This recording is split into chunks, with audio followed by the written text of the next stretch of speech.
नमस्कार, यो हो TV today network. TV today समाचारमा स्वागत छ। म शान्ति गिरी। सुरु गरौं अहिलेसम्मका मुख्य समाचारबाट। एमसीसीको पक्षमा बोलेको भन्दै गलत प्रचार गरिएको नेकपा नेता डाक्टर राहुलको गुनासो। देशभक्तिपूर्ण अडानलाई निषेध पार्न खोजेको भनाई, भ्रममा नपर्न आग्रह। नेपालमा कोरोना मृत्युदर बढ्दो, पछिल्लो 24 घण्टामा मात्रै 14 जनाको मृत्यु। काठमाडौँ उपत्यकामा 431 शहीद, 1200 जनामा संक्रमण पुष्टि। निषेधाज्ञा खुकुलो भएसँगै काठमाडौँ उपत्यका भित्रिनेको संख्या बढ्यो। प्रवेश नाकामा चेक जाँच फितलो, सामाजिक दूरी र स्वास्थ्य मापदण्डको बेवास्ता। नेपालमा हिमताल फुट्ने खतरा, जलवायु परिवर्तनका कारण 21 वटा हिमताल खतराको सूचीमा। सतर्कता अपनाउन हिमालय क्षेत्रका बासिन्दालाई जलवायु विज्ञको आग्रह। र अमेरिका कोरोनासँगै प्राकृतिक विपत्तिको चपेटामा, ओरिगन राज्यको जंगलमा लागेको डढेलोमा हजारौं मानिस विस्थापित, लुटपाटका घटनामा समेत वृद्धि। अब समाचार विस्तारमा। सुरुदेखि नै एमसीसी हुबहु पारित गरे राष्ट्रघात हुने भन्दै त्यसलाई परिमार्जन गर्नुपर्ने अडान राख्दै आउनु भएको नेकपाका नेता डाक्टर भीम रावल यति बेला एमसीसीको पक्षमा बोलेको भन्दै चर्चामा आउनु भएको छ। तर नेता रावलले यो आफ्नो वास्तविक भनाइ नभई आफूलाई देशभक्तपूर्ण अडानबाट झुकाउन खोज्ने शक्तिको षड्यन्त्र भएको आरोप लगाउनु भएको छ। लामो समयदेखि एमसीसीको विपक्षमा रहनुभएका नेकपाका नेता डाक्टर भीम रावलले एमसीसीको पक्षमा रहेको समाचारप्रति गम्भीर ध्यानाकर्षण भएको जनाउनु भएको छ। शुक्रबार नेता डाक्टर रावलले ट्वीट गर्दै उक्त समाचारको खण्डन गर्नु भएको हो। आफूले भन्दै नभनेको कुरा प्रचार गर्नेहरू एमसीसी पारित गराउन लागि परेको आरोप समेत नेता डाक्टर रावलले लगाउनु भएको छ। उहाँले देशभक्तिपूर्ण अडान छोडेदेखि नेपालको शिर झुकाउन सजिलो हुन्थ्यो कि भन्ने कुत्सित सपना गलत प्रचार गर्नेले देखेको समेत आरोप लगाउनुभयो। आफूले भन्दै नभनेको कुरा प्रचार गर्नेहरू एमसीसी पारित गराउन लागि परेको आरोप समेत नेता डाक्टर रावलले लगाउनु भएको छ। उहाँले ट्वीट गर्दै लेख्नु भएको छ, मैले भन्दै नभनेको कुरा गरी एमसीसी पारित गर्नुपर्छ भने कुप्रचार अभियान चलाउनेहरू एमसीसी पारित गराउन लागि परेको त्यसकै दलालहरू हुन्। रावलले थप लेख्नु भएको छ, यस्ताहरू भीम रावलले देशभक्तिपूर्ण अडान छोडेदेखि नेपालको शिर झुकाउन सजिलो हुन्थ्यो कि भन्ने कुत्सित सपना देखिरहेका छन्, जो कहिल्यै पूरा हुने छैन। शुक्रबार बसेको नेकपाको स्थायी कमिटी बैठकले लामो समयदेखि विचाराधीन अवस्थामा रहेको मिलेनियम च्यालेन्ज कर्पोरेसन एमसीसी संशोधन र परिमार्जन सहित पारित गर्ने निर्णय गरेको थियो। शुक्रबार सम्पन्न स्थायी कमिटी बैठकमा रावलले एमसीसी पारित गर्नुपर्ने अभिव्यक्ति दिएका समाचारहरू आएका थिए। यद्यपि रावलले सुरुदेखि नै एमसीसी हुबहु पारित गरे राष्ट्रघात हुने भन्दै त्यसलाई परिमार्जन गर्नुपर्ने अडान राख्दै आउनु भएको थियो। नेताहरू बीच आरोप प्रत्यारोप लगाउनु भन्दा पनि राष्ट्रको हित र गरिमालाई सबैभन्दा माथि राखी अगाडि बढ्नु जरुरी देखिन्छ। नेपाललाई विकास समृद्धिको आवश्यकता छ, तर मुलुकको शिर झुक्ने र देशको अस्मितामाथि आँच आउने कुनै पनि राष्ट्रघाती सम्झौता नेपालीलाई सह्य हुने छैन। टिभी टुडे एचडी को लागि सुनिल बाबु पन्तको रिपोर्ट।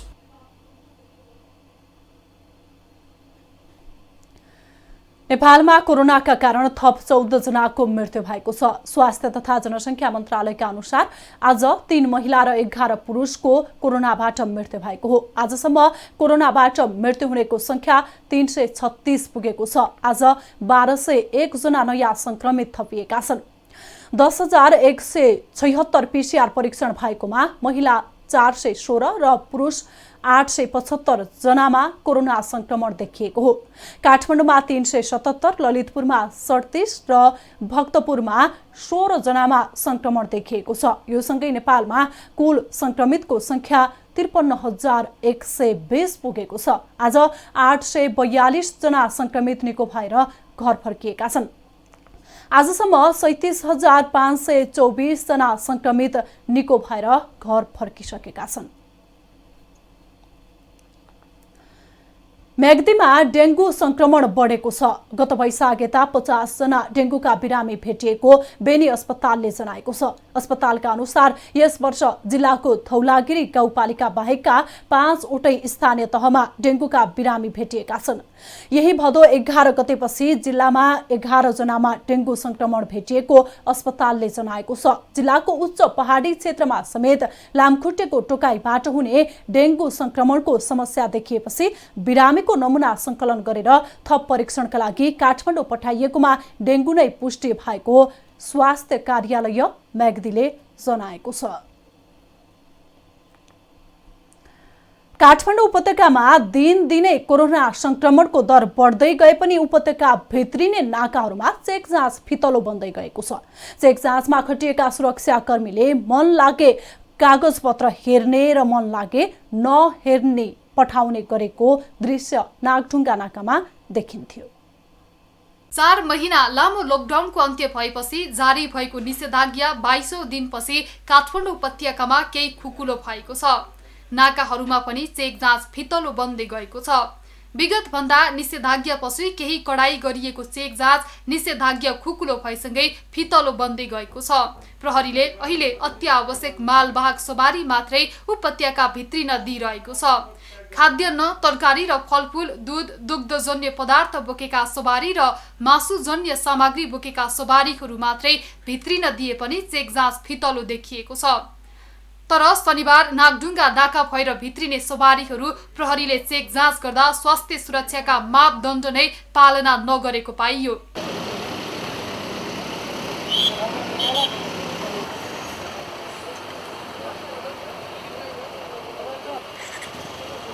उपत्यका भित्रिने सवारी चालकका कागजपत्र चेक जाँच गर्दा सामाजिक दूरी नै कायम नगरेको पाइएको हो। नाकाबाट भित्रिने सवारीहरूको विवरण उपत्यका भित्रिन दिएको छ। चेक जाँचमा खटिएका सुरक्षाकर्मीले मन लागे कागजपत्र हेर्ने र मन नलागे नहेरी पठाउने गरिएको दृश्य नागढुङ्गा नाकामा देखिन्थ्यो।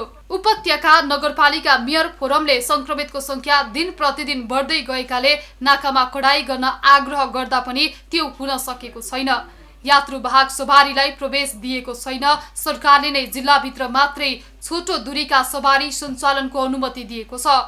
लामो दूरीका सवारी सञ्चालनको मिति अझै तय भएको छैन। उता सागा नाकामा सवारीको चाप कम देखिए पनि चेक जाँचमा स्वास्थ्य सुरक्षाका मापदण्ड पनि अपनाइएको पाइँदैन। Bureau report TV today HD.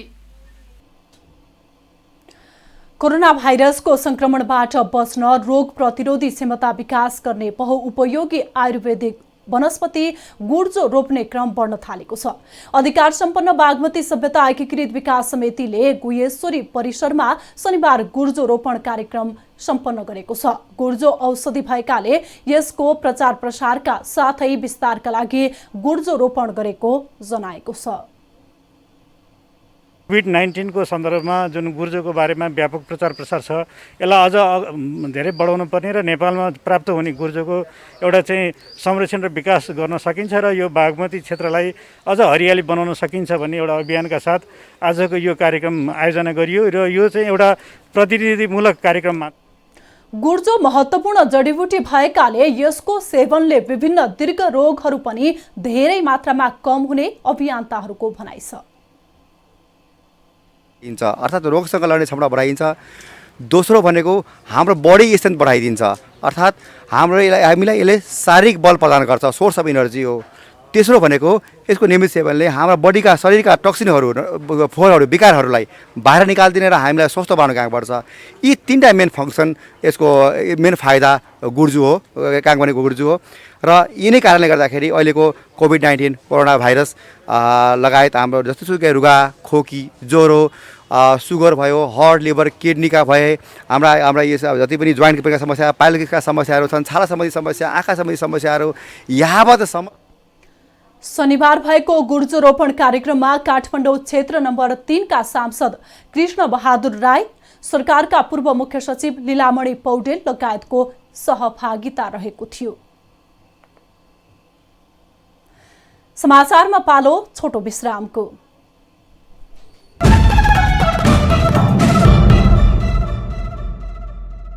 Atul अतुलनीय प्रविधिलाई नयाँ स्तरमा पुर्याउँदै प्रस्तुत छ रिद्धि सिद्धि सिमेन्ट, गुणस्तरको नयाँ स्तर।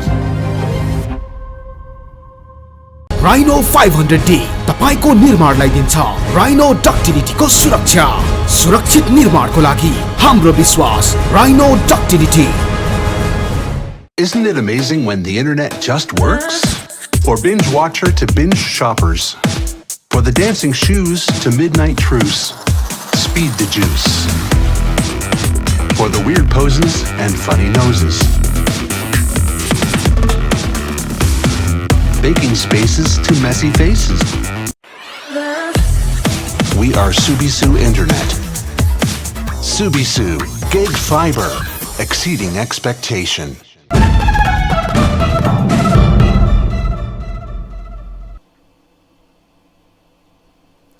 अब बाँकी समाचार। नेपालको हिमाली क्षेत्रमा रहेका केही हिमतालहरू फुट्ने जोखिम रहेकाले सतर्कता अपनाउन विज्ञहरूले आग्रह गरेका छन्।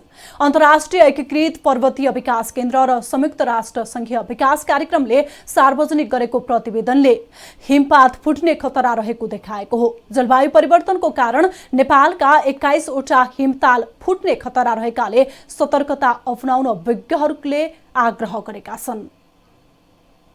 47 वटा हामीले पाएका छौँ, 47 वटा छन्। अब 21 वटा चाहिँ हाम्रो क्षेत्रफलमा छ नेपालभित्र। जोखिम न्यूनीकरणका लागि नेपालको तर्फबाट धेरै कामहरू भएको विज्ञको भनाइ छ। जोखिम न्यूनीकरणको पहिलो पाइला स्वरूप अहिलेको रिपोर्ट सार्वजनिक भएको उल्लेख गर्दै उहाँले अब स्थलगत अध्ययन गरी रिपोर्टलाई थप परिष्कृत गर्नुपर्ने जनाइएको छ।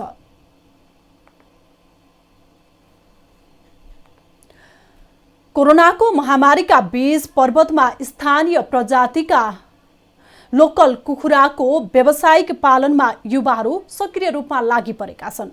प्रतिगोटा फाले 2500 र पोथी 2000 रुपैयाँमा बिक्री हुने भएपछि युवाहरू लोकल कुखुरा पालनमा सक्रिय भएका हुन्।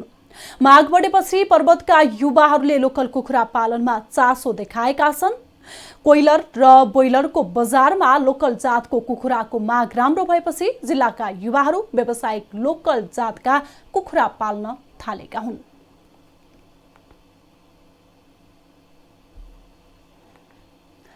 कोरोना भाइरसका कारण उडान स्थगित भई नेपालमै रोकिएका 145 जना नेपालीलाई बहराइन फर्काइएको छ। राजदूतावासले विदामा बहराइनबाट नेपाल आएपछि फैलिएको कोरोना भाइरसका कारण अन्तर्राष्ट्रिय उडान स्थगित भई नेपालमै रोकिएर पुनः रोजगारीमा बहाल हुन बहराइन जान इच्छुक 145 जना नेपालीलाई पहिलो पटक बहराइन फर्काइएको हो। बहराइनका लागि नेपाली दूतावासले गएको हप्ता अन्तर्राष्ट्रिय उडान स्थगित भई नेपालमै रोकिएर पुनः रोजगारीमा जान इच्छुक 274 नेपालीको नामावली सार्वजनिक गरेको थियो। खानेपानी र ढल व्यवस्थापनको जिम्मेवारी बोकेको खानेपानी तथा ढल व्यवस्थापन विभागले इतिहासमै पहिलो महिला महानिर्देशक पाएको छ। 5 दशक लामो इतिहास बोकेको विभागमा महिला महानिर्देशकको रूपमा मीना श्रेष्ठ नियुक्त हुनुभएको हो। यसअघि श्रेष्ठ विभागको उपमहानिर्देशक हुनुहुन्थ्यो। विभागका महानिर्देशक सुनिल कुमार दास खानेपानी मन्त्रालयमा सरुवा भएसँगै विभागको महानिर्देशकमा श्रेष्ठलाई नियुक्त गरिएको हो। नेपालभित्र खानेपानी र ढल व्यवस्थापन सम्बन्धी सेवा सञ्चालनको व्यवस्था गर्न 2029 सालमा खानेपानी तथा ढल व्यवस्थापन विभाग स्थापना गरिएको थियो।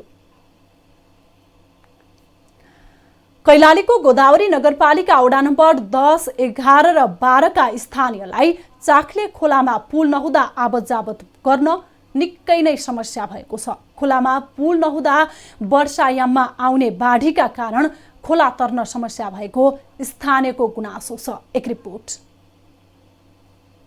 गोदावरी नगरपालिकाको प्रमुख बजारको रूपमा रहेको उत्तरीय बजारदेखि गोदावरी नगरपालिका वडा नम्बर 11 र 12 मा पर्ने चाक्ले खोलामा पुल नहुँदा जोखिम मोल्दै खोला तर्न बाध्य छन् स्थानीय। तर सम्बन्धित निकायले पुल बनाउने आश्वासन दिए पनि हालसम्म पनि खोलामा पुल नबन्दा आवत जावतमा निकै समस्या भएको स्थानीयको गुनासो छ। समस्या धेरै छ, सरकारको कानमा पनि पुगोस् भन्ने हामीलाई यो धेरै उ भइसक्यो। नेताहरू आउँछन् बनाउँछन्, हामी बनाउँछौँ भन्छन्, एक आउँछ दोस्रो आउँछ, कोही केही गर्न सक्दैन। कति महिला गर्भवती महिला छन्, कोही बाटैमा मरेका छन्। यो खोला आउने, यो खोला आए बेला देखेपछि अनि सरकारले देख्ने थियो। खोला आएपछि यो पुरा माथिमा चढेर जम्मा वारीका वारी पारीका पारी रहन्छन्। गर्भवती महिला कति मरिसके यही खोलाको लाग्दा। अनि कति बसहरू बगायो, जीप बगायो, मोटरसाइकल बगायो।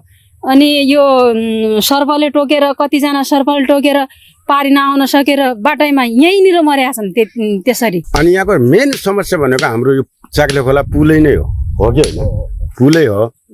अब यहाँ पुल बन्छ बन्छ बन्छ भन्छन् नेताहरूले, आश्वासन दिन्छन्, अरे यो बन्छ बन्छ भन्छ। अब यहाँको समस्या भन्नु हेर्नुहोस्, अब यो बाँडी यो खोला आउँछ, खोलाले जताततै बाँध काटिया छ, आफ्नो काटिया छ। खोलामा पुल निर्माण गरी त्यस क्षेत्रका नागरिकहरूलाई सहज रूपमा आवत जावत गराउने सो क्षेत्रका जनप्रतिनिधिहरूको मुख्य एजेन्डा छ। लामो समय पश्चात जनप्रतिनिधिहरूको पहलमा डिपिआर भएको छ। पुल चाक्ला खोलाको पुल चाहिँ हामीले त्यसको पहिला एउटा डिपिआर भइसकेको थियो। त्यो डिपिआरको सोइल परीक्षणको रिपोर्ट खोज्दा भेटेनौँ। त्यसपछि चाहिँ गोदावरी नगरपालिकामा मेरो नै पहलमा मैले 2075 सालमा चाहिँ त्यसको डिपिआर क्लियर गराइसकेपछि 76 सालमा त्यो बजेटमा समावेश भएर प्रदेश सरकारको त्यो डिपिआर मैले नै आफैले भौतिक पूर्वाधार योजना मन्त्रालयमा मैले आफै नै त्यो डिपिआर बुझाएर त्यसमा बजेट परिसकेको छ। चाँडै नै पुल निर्माणको कार्यको सुरुवात गरिने पूर्वाधार विकास कार्यालय कैलालीका प्रमुख श्याम बहादुर खड्का बताउनुहुन्छ। चाक्ले खोला मोटरेबल ब्रिज यो गोदावरी नगरपालिका 10 मा निर्माण गर्ने भनेर जय धनञ्जय रोहित जोइन्ट भेन्चर मधुबन बर्दियासँग असार 30 गते 2077 मा भएको छ।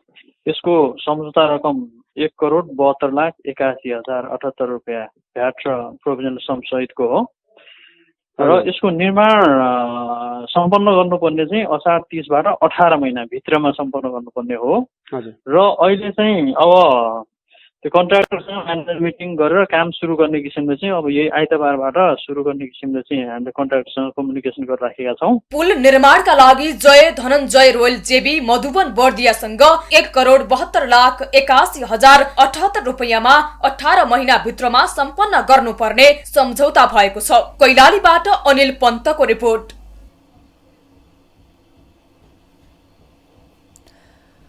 कोरोना संक्रमितलाई समुदायमा फरक व्यवहार गरिएका घटना दैनिक जसो सार्वजनिक भएका छन्। तर कपिलवस्तु प्रहरीले भने यस्ता घटना निरुत्साहित बनाउन आइसोलेसनमा रहेका संक्रमितलाई भेटेर स्वास्थ्य लाभको कामना गर्दै फलफुलसँगै स्वास्थ्य किट दिएको छ। कोभिड-19 का कारणले संक्रमित हुनुभएका र होम आइसोलेसनमा बस्नुभएकाहरू जो आइसोलेसनमा बस्नुभएको छ उहाँहरूको लागि चाहिँ जिल्ला प्रहरी कार्यालयको समन्वयमा प्रमुख जिल्ला अधिकारीको अध्यक्षतामा उहाँको नेतृत्वमा हामीले जो घरहरूमा आइसोलेसनमा बस्नु भएको छ उहाँहरूलाई स्वास्थ्य लाभको कामना सहित जिल्ला प्रहरी कार्यालयबाट सामान्य फलफुलहरू र स्वास्थ्य कार्यालयको किटहरूको व्यवस्थापन गर्दै घर कपिलवस्तु नगरपालिकाको आइसोलेसन र होम आइसोलेसनमा रहेका 31 संक्रमितलाई फलफुल र स्वास्थ्य किट दिएको छ। कोरोना संक्रमितको मनोबल उच्च बनाउनका लागि भेटघाट गरी स्वास्थ्य लाभको कामना गर्ने कार्य अगाडि बढाएको प्रहरीले जनाएको छ। समाचारमा फेरि छोटो विश्राम।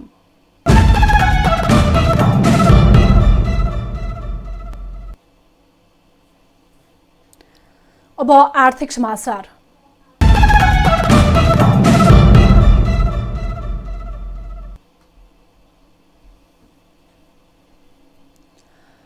कोभिड-19 संक्रमण रोकथाम तथा नियन्त्रणका लागि लकडाउन सुरु भए यता निर्माण क्षेत्र ठप्प छ, जसका कारण देशभर हजारौंको संख्यामा रहेका निर्माण उद्योगहरू बन्द रहे। जसको असर उद्योगीलाई मात्र नभएर श्रमिकहरूमा पनि परेको छ। एक रिपोर्ट।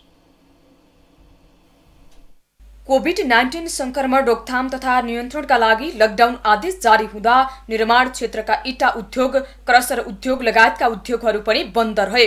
तर पनि कोभिड-19 संक्रमणको असर परेको क्षेत्रहरूमा यी क्षेत्र पर्दैनन्, जसको मुख्य कारण निर्माण क्षेत्र कुनै न कुनै रूपमा सञ्चालन भइरहेको छ भन्ने हो।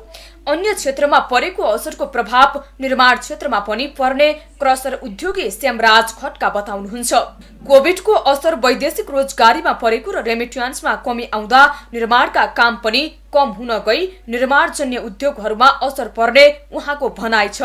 त्यो रेमिटेन्स जसले पठाउँछ, जसले 2 पठा 4 पठाको घर बनाउँछ, त्यहाँनिर चाहिँ हाम्रो मेटेरियल खपत हुन्छ।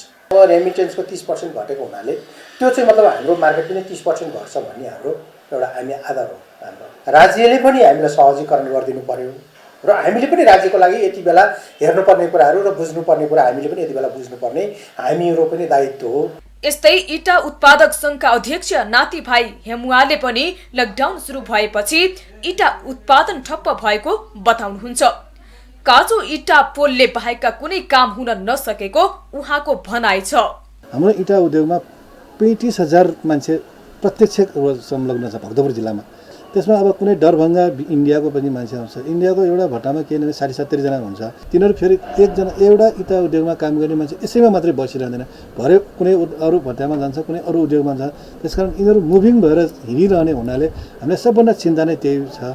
भक्तपुर जिल्लामा सञ्चालित 62 वटा इटा उद्योगमा करिब 35,000 कामदार कार्यरत छन्।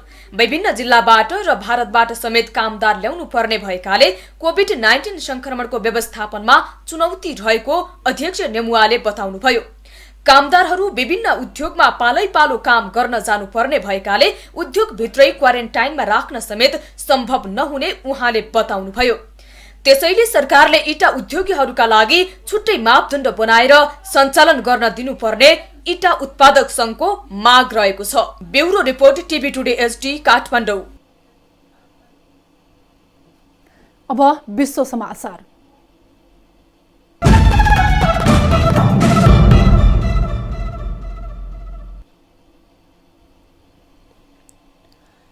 अमेरिकाको ओरिगन राज्यको जंगलमा लागेको डढेलोमा 10,000 मानिस विस्थापित भएका छन् भने कयौं मानिस हराएको बीबीसीले जनाएको छ। बीबीसीका अनुसार प्रभावित क्षेत्रका स्थानीय बासिन्दालाई सुरक्षित ठाउँमा बस्न आग्रह गरिएको छ। 40,000 मानिसलाई सुरक्षित ठाउँमा सर्न भनिएको छ। अमेरिकाका 12 राज्यमा डढेलो विस्तार हुने क्रममा छ। डढेलोका कारण ओरिगनका 4 सहित अहिलेसम्म 11 जनाको ज्यान गइसकेको छ।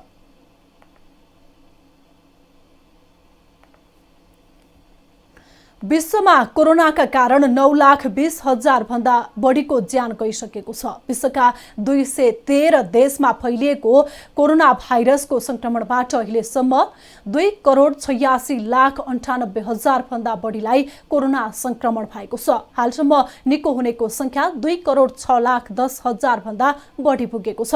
हालसम्म विश्वमा सबैभन्दा बढी अमेरिकामा कोरोना संक्रमितको संख्या 66,34,000 भन्दा बढी पुगेको छ। यसपछि भारतमा 46,57,000 भन्दा बढी मानिसमा संक्रमण पुष्टि भएको छ। समाचार सकियो। समाचारबाट बिदा लिनु पूर्व मुख्य समाचार फेरि एकपटक।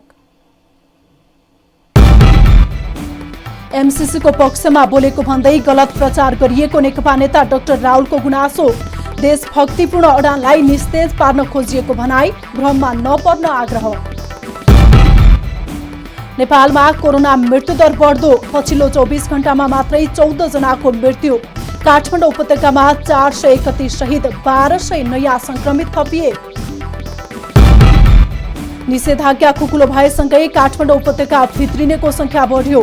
प्रवेश नाकामा चेक जाँच फितलो, सामाजिक दूरी र स्वास्थ्य मापदण्डको बेवास्ता। नेपालमा हिमताल फुट्ने खतरा, जलवायु परिवर्तनका कारण 21 वटा हिमताल खतराको सूचीमा। सतर्कता अपनाउन हिमालय क्षेत्रका बासिन्दालाई जलवायु विज्ञको आग्रह। र अमेरिका कोरोनासँगै प्राकृतिक विपत्तिको चपेटामा, ओरेगन राज्यको जंगलमा लागेको डडेलोमा हजारौं मानिस विस्थापित, लुटपाटका घटनामा समेत वृद्धि। हामीलाई TV today Nepal apps download गरी विश्वभरि प्रत्यक्ष हेर्न सक्नुहुनेछ। साथै www.tvtodanews.com मा गई हेर्न र पढ्न सक्नुहुनेछ भने फेसबुक, युट्युब र ट्विटरमा समेत फलो गर्न सक्नुहुनेछ। विकास निर्माण र जनसरोकारका विषयमा हाम्रो आवाज जारी छ। अहिलेलाई सम्पूर्ण समाचार युनिटका साथ म शान्ति गिरी पनि बिदा चाहन्छु। टिभी टुडे एसडी हेर्दै गर्नुहोला। नमस्कार।